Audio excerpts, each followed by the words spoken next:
Hello friends, જય સ્વામિનારાયણ. સ્વાગત છે તમારું મારી યુટ્યુબ ચેનલમાં. તો આજે આપણે ગોંદ કતીરાના શરબતની રેસીપી જોઈશું. આ શરબત પીવામાં બહુ જ ટેસ્ટી બને છે અને શરીરને ઘણા ફાયદાઓ પણ આપે છે અને આપણને ઉનાળામાં ગરમીથી પણ બચાવે છે. આ ગોંદ કતીરાના ફાયદા જેટલા કહીએ તેટલા ઓછા છે. તો ચાલો આપણે રેસીપી સ્ટાર્ટ કરીએ. અહીંયા હું તમને ગોંદ કતીરા અને આપણે શિયાળામાં જે ગોંદ ખાઈએ છીએ તે બંનેમાં શું તફાવત છે એ જણાવીશ.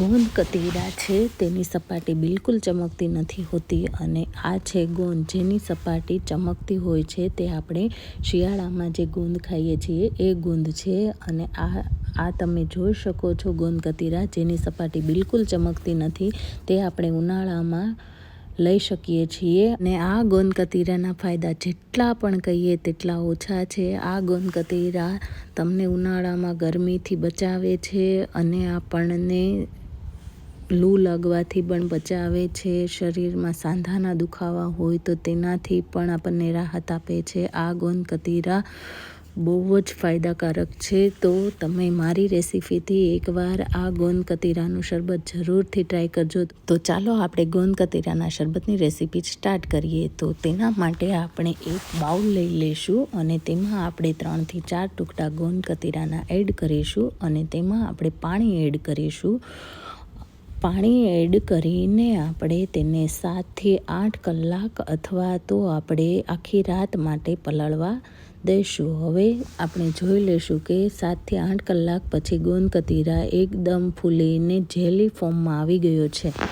તો તમે જોઈ શકો છો કે આ ગોંદ કતીરા ફૂલીને એકદમ જેલી ફોર્મમાં આવી ગયો છે અને એકદમ બરફના જેવો દેખાય છે.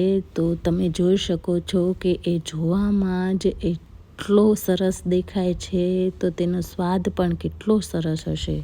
આ ગોંદ કતીરાના ફાયદા હું જેટલા કહું તેટલા ઓછા છે. સ્કિન માટે, સાંધાના દુખાવા માટે, ગરમીથી બચવા માટે રામબાણ ઈલાજ છે. તો હવે આપણે એક કાચનો ગ્લાસ લઈ લઈશું. તેમાં 1 ચમચી જેટલો ગોંદ કતીરા ઉમેરીશું અને તેમાં 1 થી 2 સ્પૂન જેટલા તકમરિયા પલાળેલા ઉમેરીશું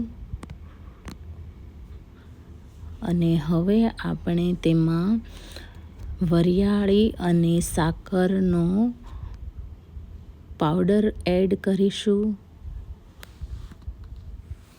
તમે તમારા સ્વાદ પ્રમાણે પણ લઈ શકો છો. મેં અહીંયા 2 ચમચી ઉમેર્યો છે. હવે આપણે તેમાં સ્વાદ પ્રમાણે નમક ઉમેરીશું.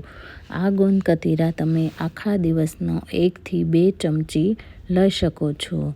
અને હવે આપણે તેમાં સ્વાદ અનુસાર થોડો ચાટ મસાલો નાખીશું અને હવે આપણે તેમાં અડધા લીંબુનો રસ ઉમેરીશું.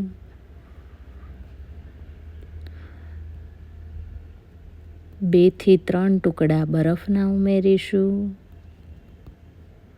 અને પાણી ઉમેરીશું.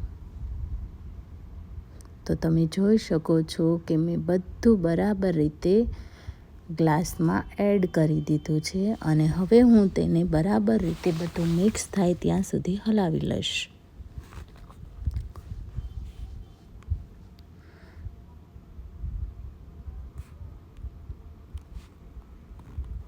આ ગોંદ કતીરા આપણે પુરુષોને પણ આપી શકીએ છીએ. જે આપણે નોર્મલી શિયાળામાં જે ગોંદ ખાઈએ છીએ તે આપણે પુરુષોને નથી આપતા, પણ આ ગોંદ કતીરા આપણે પુરુષોને પણ આપી શકીએ છીએ અને પુરુષો માટે પણ બહુ જ ફાયદાકારક છે. તો તમે જોઈ શકો છો કે આપણું જે ગોંદ કતીરાનું શરબત છે તે સર્વ કરવા માટે રેડી થઈ ગયું છે. તો તૈયાર છે આપણું ટેસ્ટી અને સ્વાદિષ્ટ એવું ગોંદ કતીરાનું શરબત. તો મારી રેસીપીથી એકવાર જરૂરથી ટ્રાય કરજો. Thanks for watching. જય સ્વામિનારાયણ.